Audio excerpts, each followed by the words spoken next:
In the councils of government, we must guard against the acquisition of unwarranted influence, whether sought or unsought, by the military-industrial complex. The potential for the disastrous rise of misplaced power exists and will persist. Those Americans who listened to Ike's final speech might have been surprised by the tone considering the remarkable statistics of the 1950s. During the decade, the U.S. led the world in economic growth, fueled by the Cold War military-industrial complex, vastly increased consumer spending, a baby boom, suburbanization, and government social programs like the GI Bill. The American economy grew to new heights.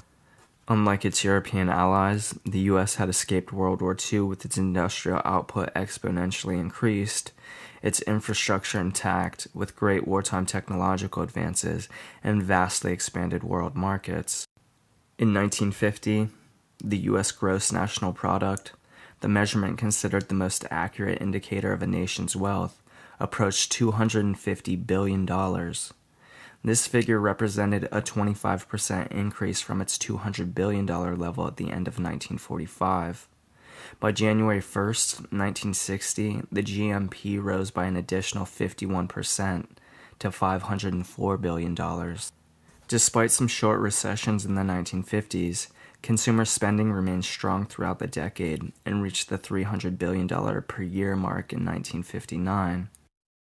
Combined with a low unemployment average of 4 to 6% for the decade, the U.S. was becoming, in the words of economist John Kenneth Galbraith, an affluent society.